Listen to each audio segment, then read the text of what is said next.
할렐루야. 오늘은 순교자의 길을 간 스데반 집사라는 제목으로 여러분과 함께 하나님 말씀을 공부해 보도록 하겠습니다. 다 같이 읽겠습니다. 성경 말씀 사도행전 7장 59절에서 60절 말씀을 읽겠습니다. 저희가 돌로 스데반을 치니 스데반이 부르짖어 가로되 주 예수여 내 영혼을 받으시옵소서 하고 무릎을 꿇고 크게 불러 가로되 주여 이 죄를 저들에게 돌리지 마옵소서 이 말을 하고 자니라. 사도행전 7장 59절에서 60절 말씀입니다. 아멘. 여기에서 자니라 하는 것은 죽었다는 뜻입니다. 예루살렘 교회에 사람들이 많아지면서 7명의 집사님을 세웠어요. 이분들은 모두 하나님을 잘 섬기고 성령님이 충만한 사람들이었습니다.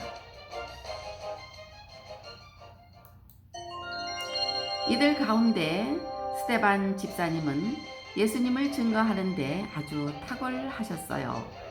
예수님을 반대하는 어떤 사람들과 토론을 해도 절대 지지 않고 정확하게 예수님에 대하여 그들에게 증거하셨어요. 당시 예루살렘에 살았던 유대인들은 이 스데반 집사님 때문에 많은 사람이 예수님을 믿게 되는 것이 못마땅했어요. 그들에게 스데반 집사님은 눈에 가시와 같은 존재였답니다. 그래서 이 스데반 집사님을 죽이려고 하는 무서운 계획을 세웠어요. 이 사람들은 스데반 집사님에 대해서 나쁜 말을 할 사람들을 매수했어요. 여기서 매수라는 것은 돈을 주고 사람을 나쁜 일을 하기 위해서 샀다는 뜻입니다. 그리고 그들에게 스데반 집사님에 대해서 거짓말을 하도록 했어요. 너희들은 저 스데반이 모세와 하나님께 대하여 모독하는 말을 들었다고 해라. 그러니까 모독이라는 것은 나쁜 말을 했다고 하는 말을 들었다고 해라. 그러니까 이렇게 거짓말을 시켰어요. 그들은 몰려가서 스데반 집사님을 잡아서 공회라고 하는 곳으로 끌고 갔어요. 이 공회라는 곳은 유대 나라의 여러 가지 문제를 재판하는 곳이었어요. 사람들은 스데반에게 없는 죄를 덮어 씌우기 위해서 이곳으로 끌고 온 것입니다. 이미 약속한 대로 스데반에 대하여 거짓 증언을 했어요. 이 사람은 항상 이 거룩한 곳인 성전과 율법에 대해 험담을 하였어요. 우리는 이 사람이 나사렛 예수가 이곳을 헐어버릴 것이고 또 모세가 우리에게 전해준 여러 관습들을 뜯어 고칠 것이라고 말하는 것을 들었어요. 대제사장은 스데반에게 물었습니다. 당신이 정말 이 사람들이 말한 것처럼 말을 했소? 이 말을 들은 스데반은 거기 모인 사람들에게 예수님을 전해야겠다고 생각하고 말을 시작했습니다. 스데반 집사님께 성령님이 함께 하셨어요.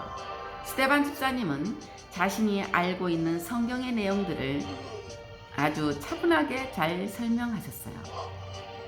이분들은 성경에서 보내주시기로 약속하신 분이 이 땅에 오셨음에도 받아들이지 않았습니다.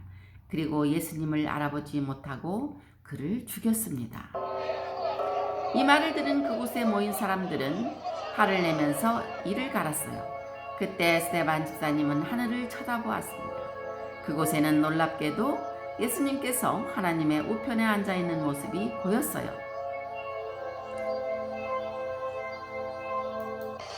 스데반은 큰 힘을 얻고 큰 소리로 말했어요. 여러분, 하늘을 보십시오. 하늘이 열리고 하나님의 오른편에 그분 예수님께서 서 계신 것이 보입니다. 이 말을 듣고 사람들은 소리를 지르면서 스데반에게 달려들었어요. 그리고 스데반 집사님을 돌로 쳐 죽이기 위해서 성 밖으로 데리고 갔습니다. 스테반 집사님을 향해서 돌을 던지기 시작했어요. 돌에 맞으면서도 스테반 집사님은 무릎을 꿇고 하나님께 기도했습니다. 주 예수님, 내 영혼을 받아주십시오. 그리고 이 사람들이 나에게 하는 죄를 그들에게 돌리지 마시옵소서.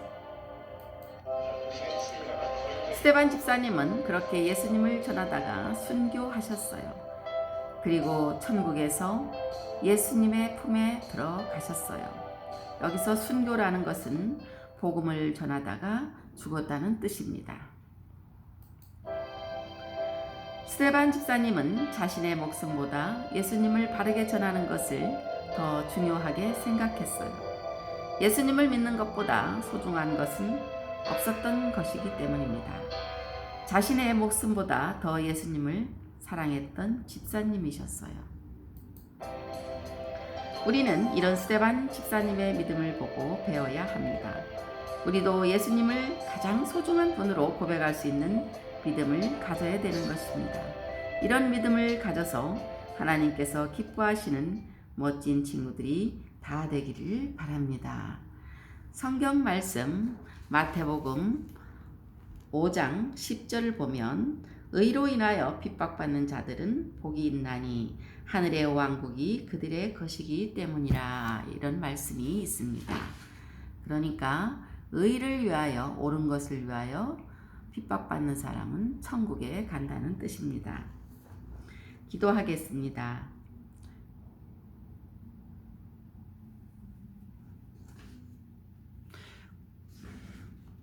구약시대에는 사람들이 타락해서 하나님이 홍수로 멸하실 때 노아의 방주를 사용하셔서 노아와 그 가족들 8명만 구원하셨습니다. 물론 동물도 암수 한 쌍씩 구원을 하셨죠.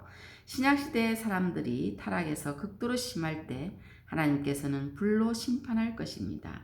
그때를 대비해서 우리들은 예수님 안에서 살아야 되는 것입니다. 구약시대에 노아의 방주가 구원이었다면 신약시대에는 예수님이 구원의 방주인 겁니다. 그래서 우리 모두 예수님을 믿고 구원받는 사람들이 다 되길 주 예수 그리스도의 이름으로 기도드립니다. 아멘.